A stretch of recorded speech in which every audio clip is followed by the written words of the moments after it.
Hello, this is Rico Caveglia, and this is your Fearless Aging podcast, where on every episode, my guests and we strive to offer you proven tips and strategies that you can implement immediately that will greatly improve your overall health and well-being. So we're here to inspire you and empower you to become your best self so you can go out and make a bigger positive difference in the world. And we definitely need you all to do that. Now, before I introduce today's episode and our expert guest, I have a question for you. If you've been wondering how well are you aging, well, I've got the solution for you. You can go to our website, agelesslivinglifestyle.com, and take our aging assessment. And if you don't like the results, you can book a call with me, and I'll do my very best to get you going on the right track. So go to agelesslivinglifestyle.com and take our aging assessment. So the title of today's episode is Unleashing the Power of the Mind, the Secret to Fearless Aging and Sustained Vitality. And our expert guest is Anthony Hatcher. He is the founder and CEO of me&my Wellness, which provides holistic health solutions using food as medicine, combined with a holistic, balanced lifestyle approach. Sounds like ageless living as well. Anthony holds 3 bachelor degrees in complementary medicine, nutrition, dietetic medicine, and chemical engineering. And furthermore, he is a trained facilitator in the DeMartini method.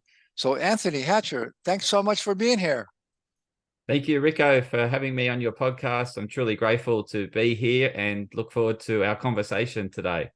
Me too. And this is such an important topic. I just want to start by this because this just kind of popped in my mind. You know, we're talking about the power of the mind, and we're talking about there's a lot of issues about mental health these days. But so in past years, when people had some kind of illness and they'd go see a doctor, and the doctor didn't know what it was, and they couldn't detect what was going on, they just say, "Oh, it's all in your head," right? But in those cases, it was kind of like a demeaning thing. Oh, there's nothing wrong with you. You're just making it up.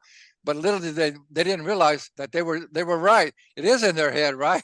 They are making it up. But it was kind of like not a good thing in those days. Now we know that everything does start in our mind and our mental health issues. So, and one more thing I want to ask you is, okay, when we're talking about mental health, we're not talking about some, some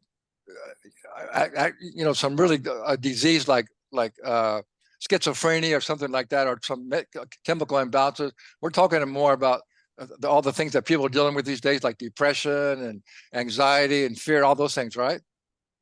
100%, Rico. Yeah. So what the statistics, doesn't matter which country you're in, pretty much any Western world country or developed nation will have these sort of stats that pop up, is around 50% will encounter a so-called mental illness, and the most common being anxiety, depression over a lifetime. And I consider that underrated. I see it probably higher, just that we don't report it all the time. It's not, always reported. Men aren't great at reporting, if they're mentally, yeah. Who, me? No. Yeah, exactly. Okay, well, before we get started, it's such an important topic, and I really appreciate your work and what you're doing. But tell us a little bit about yourself and how you got started in this field. It started when I was a kid. I was a sick kid, about 5 years old. I was constantly getting ear infections, throat infections, and it got so bad that it was quite debilitating. I was in a lot of pain and agony. I couldn't go swimming. I love swimming. And so it really affected my quality of life at such an early age. I ended up going down the conventional medicine path, which was to take my tonsils out, to insert grommets in my ears. And I had 2 operations. And yes, it somewhat got better, but really it didn't address the underlying causation. It was very much centered around, these are the tools in our toolkit, and we rip out organs, or we give you a pill to pop. And for me, I felt disempowered as a kid. I thought there's got to be more in terms of and I developed this curiosity around health and well-being, thinking, well, I felt so disempowered. I never want to be in that state of disempowerment again.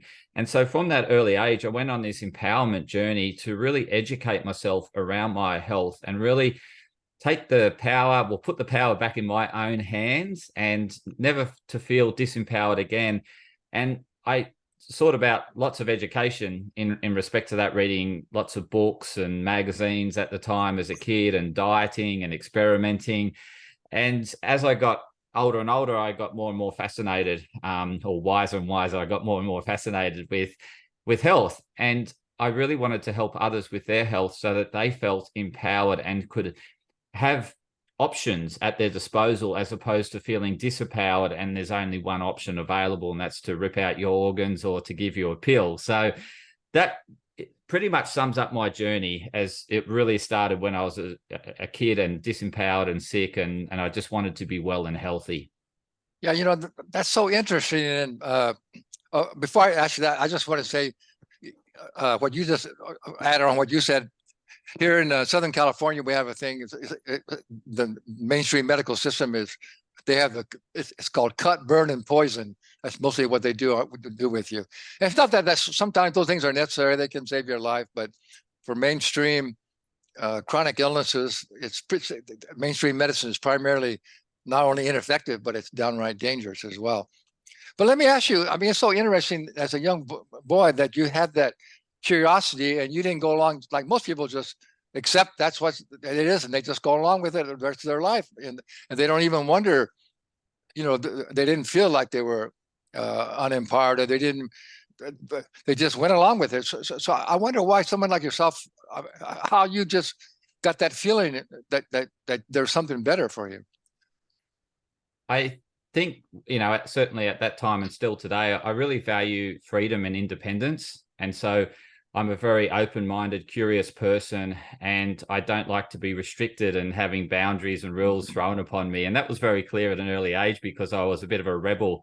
I couldn't work with the school system, and I couldn't work with their rules. And if you threw a rule at me, I just wanted to break it. And so that's the sort of person I am. And I think that's what happened with me and my health, was that I didn't feel like I had the freedom and independence and the free will. And I really had just such a high value for me to have that. And hence why, because of that high value, I then sought education around health and really wanted to empower myself. And I just wanted to add to your point that I totally agree with you. In acute situations, in life-threatening situations, medicine's incredible in terms of keeping people alive.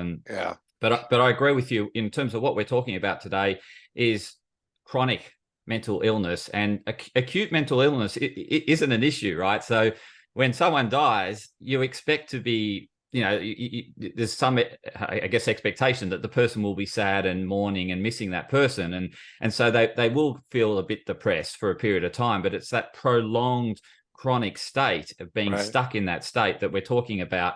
And that's not where a pill can be helpful for someone that doesn't want to own their health and wants to look external for a solution. But I think the people on your podcast want to own their health, and they want to intrinsically own it and not look externally for outside solutions. They want to have that empowerment within. Yeah, absolutely. And that's what we're all about, is giving people knowledge and so they can empower themselves. So let's talk a little bit about, again, what you're really talking about here.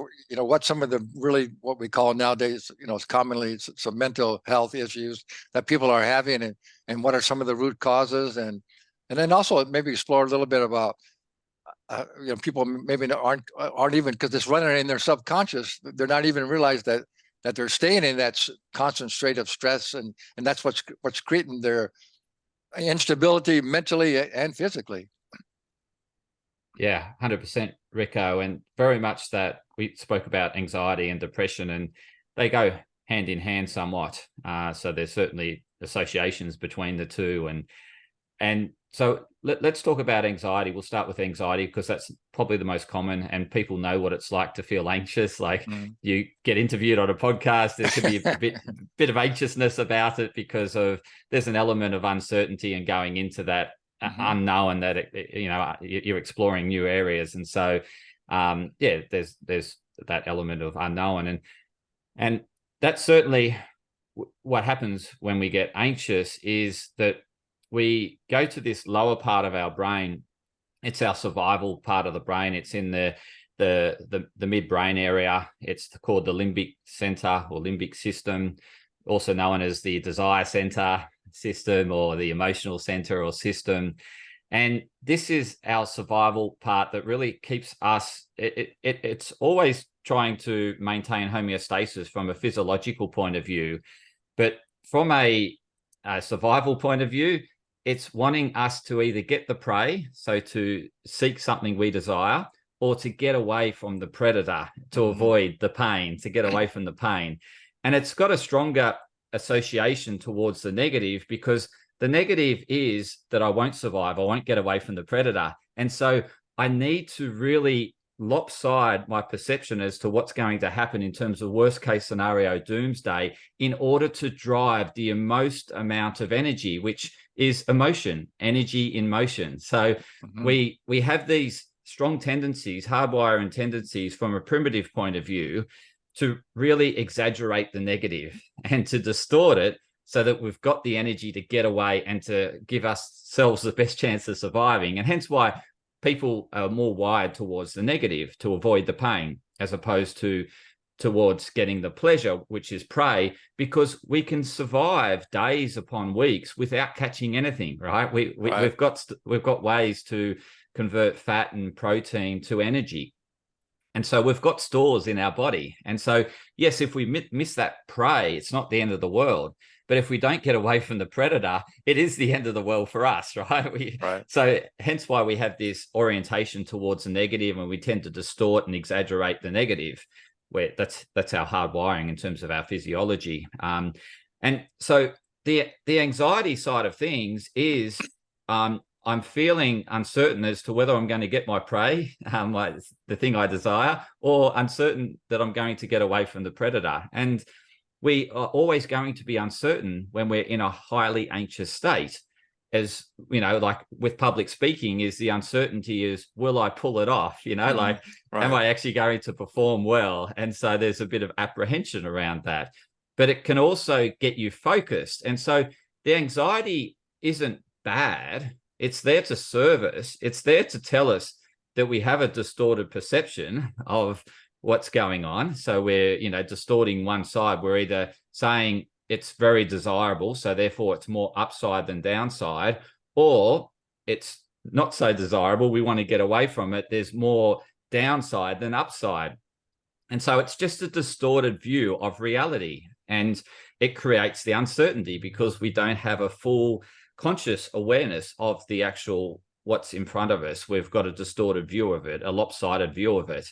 And it's not the fact that we have that distortion to begin with. It's when we stay with that and hang on and get attached to that distorted view of reality, and we hold on to that delusion essentially, and that becomes our reality because it becomes so hardwired. We hardwire the negative associations with that event, and it becomes part of us.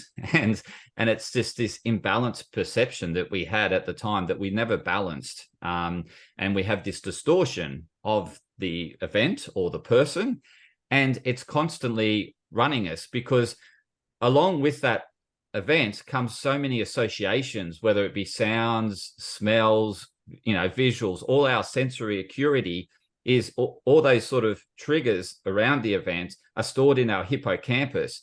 And when we come up with something similar in our life, we will start to feel that anxiousness again if there's some similarities to the past event or past person, because we store it in memory so that we have heightened conscious awareness to it being a life-threatening situation. It's like, if we see a tiger behind a rock in a certain location during a certain time of the day, when we approach a similar situation in terms of time of the day, it's something we're going around to, around a rock that we can't see the other side of, we will feel a bit anxious because of that prior experience.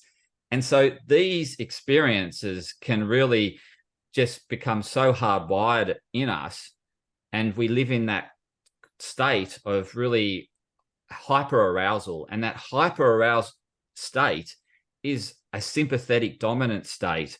And whenever our autonomics imbalanced and skewed to one side, we accelerate aging. And in this case, it's accelerated to hyper arousal, that you're being run from the environment. The environment is running you as opposed to you running yourself.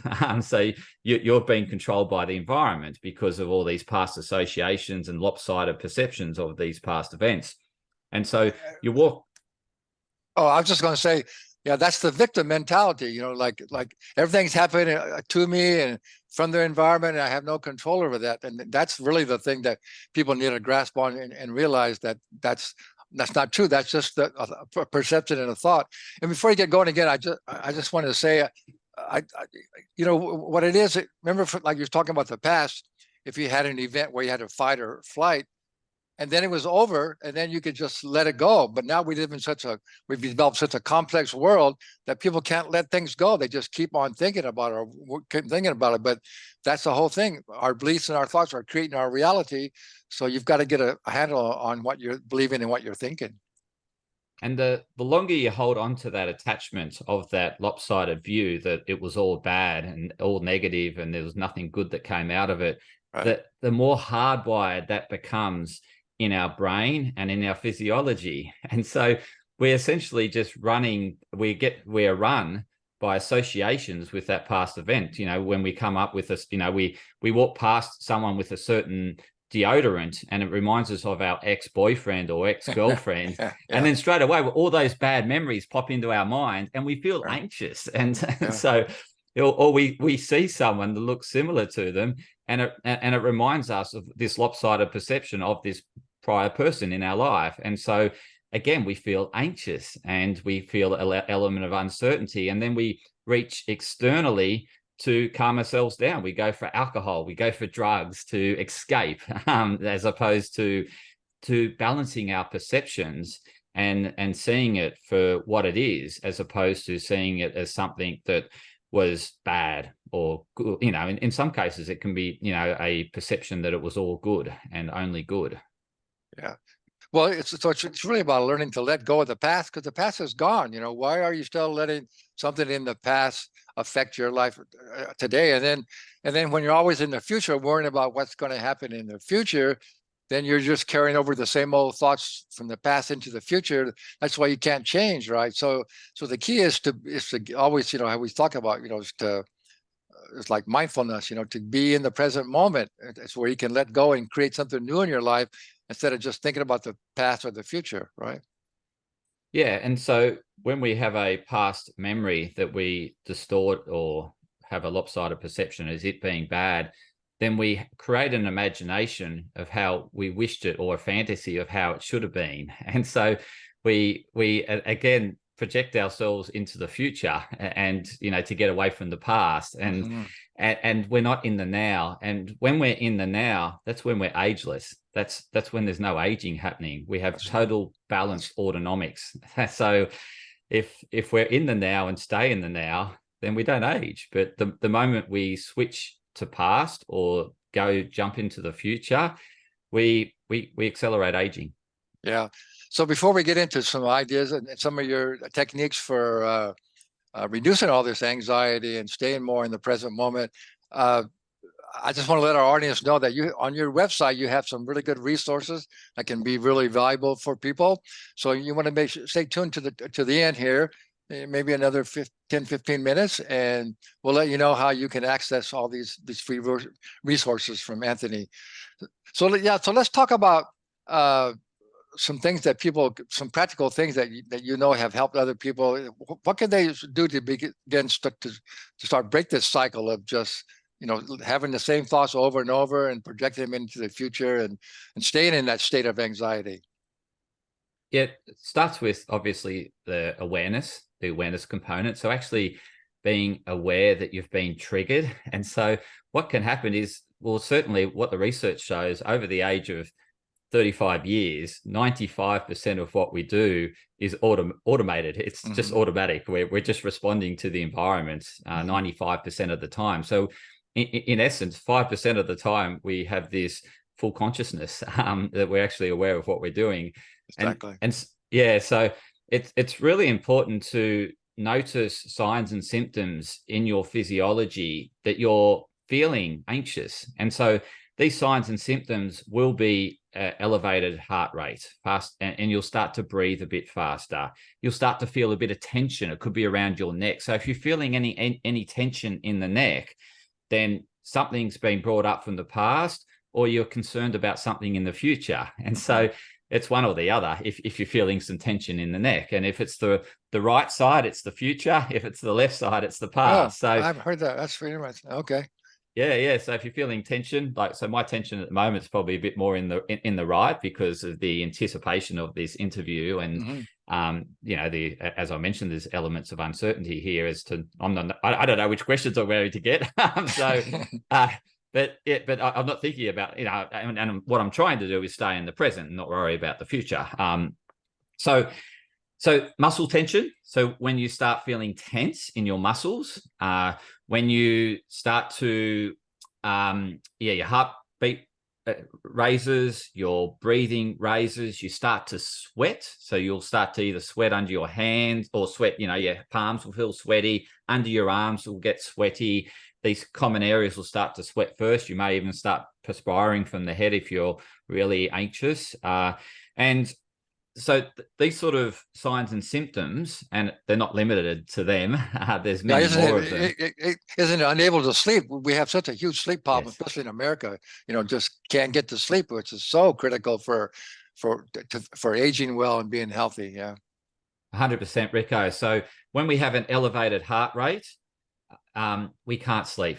Our heart rate needs to drop. Our body temperature needs to drop. So our core body temperature needs to drop 2 to 3 degrees.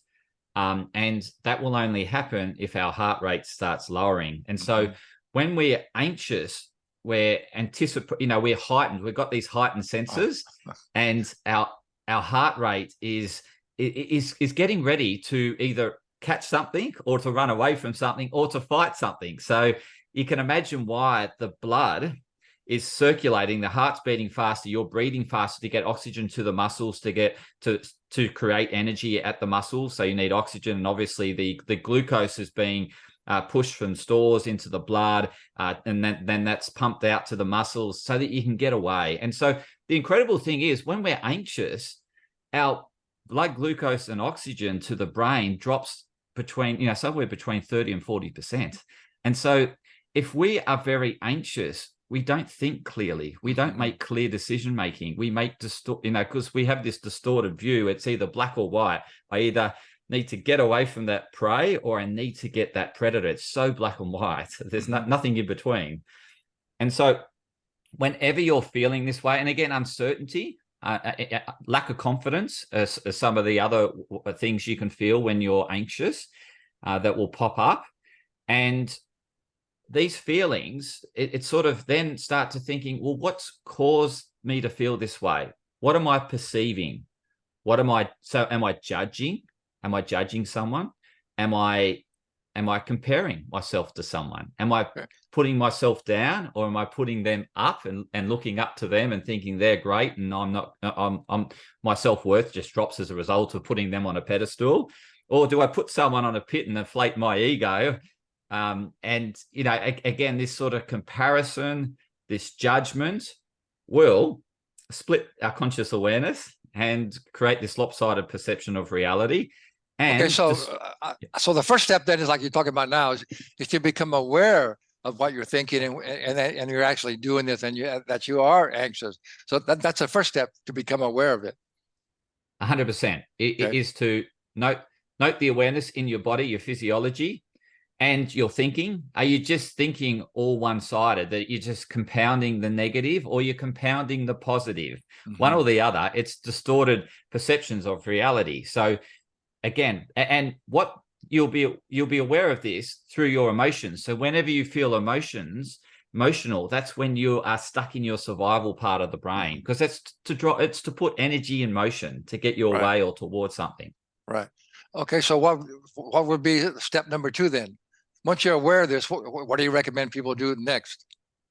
I recommend people take control of the situation, take control of themselves through controlling their breathing. So we can control our autonomic nervous system through controlling our breath. And I'm sure, Rico, you've spoken to this point on previous podcasts. You would have, you'd share a lot about this in terms of your work and field of work. So, so that's one way in which we can get our autonomics back into regulation. And help it find its homeostasis, its equilibrium, its middle point, as opposed to this skewered, wanting to get away from something or to avoid something or to get something. So go to your breath. Go to your breath.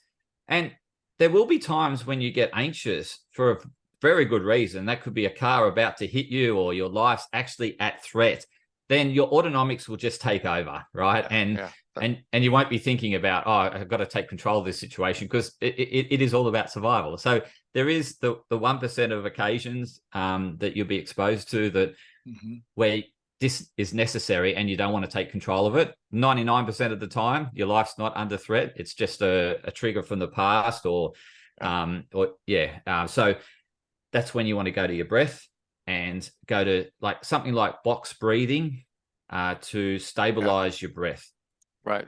Yeah, that'll calm you down. So second step then is to calm yourself down. And then what would you say the third step is?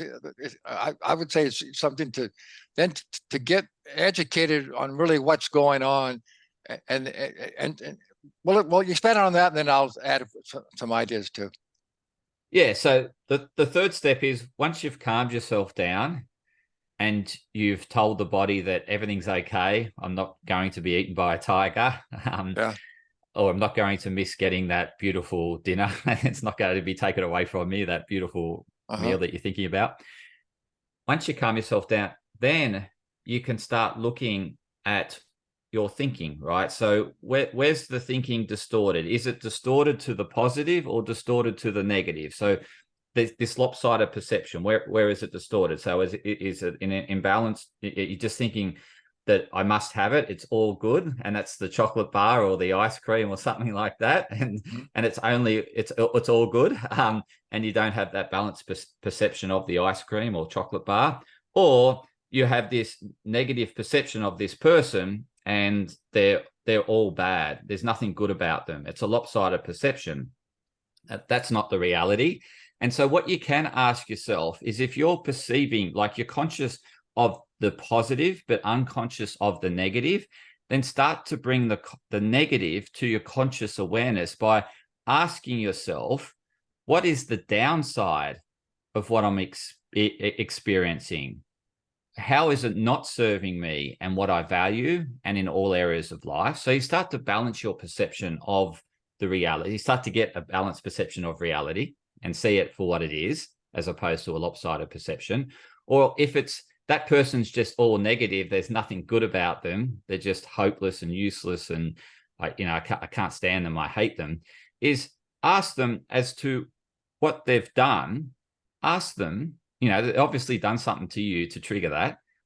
How does that serve you in terms of what you value and in all areas of life? And so it's starting to see the positives of that action as opposed to just the negatives, and starting to balance the equation is the process that you really want to go through. So you actually see it for what it is, and you can express love and gratitude towards what's happened, because you actually see the hidden order in what you perceived as chaotic, because you just saw it as lopsided, and it was just totally chaos, as opposed to finding. And this helps you find the order in what's happening in life.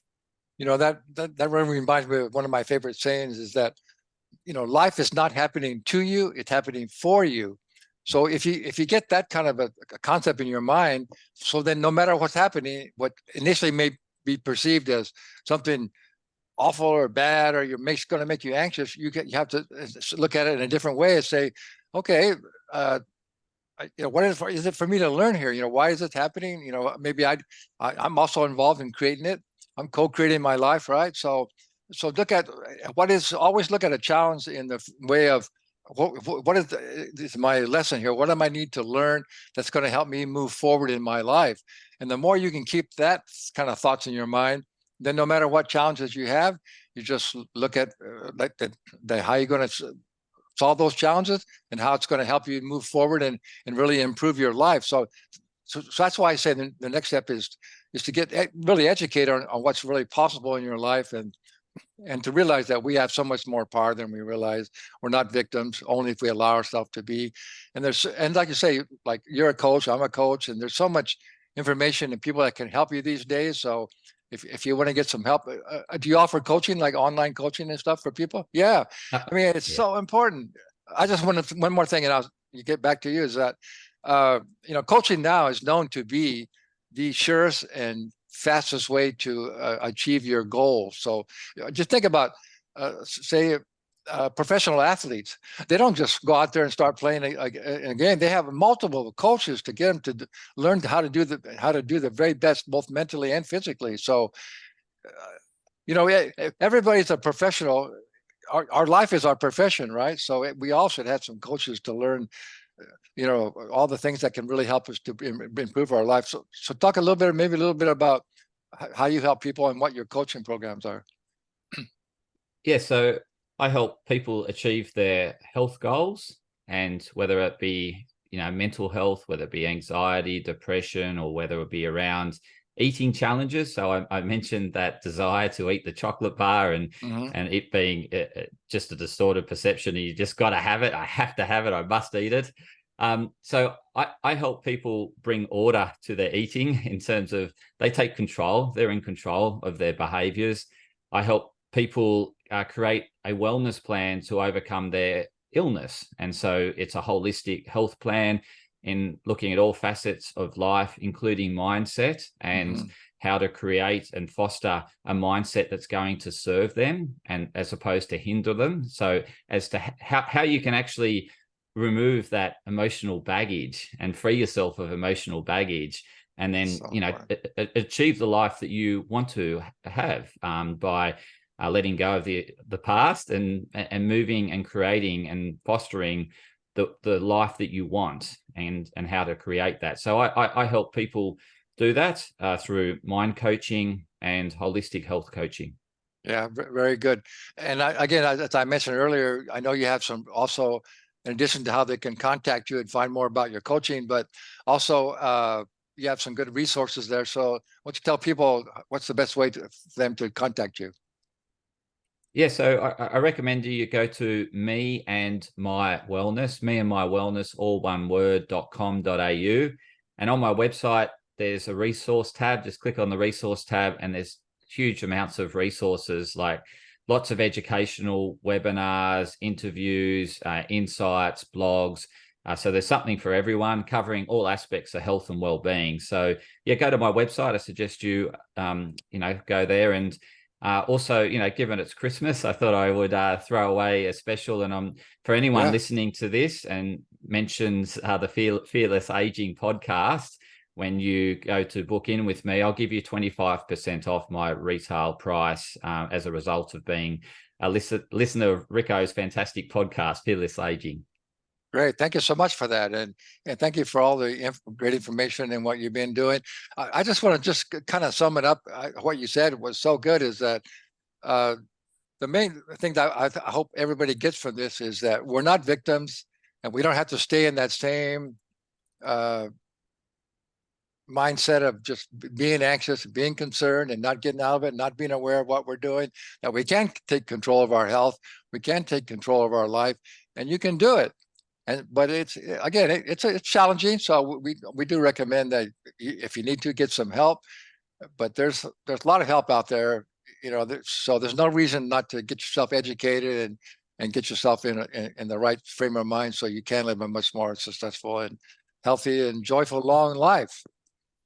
So Anthony, that was so good. Thank you so much. I think that was some great information, and I really enjoyed our conversation.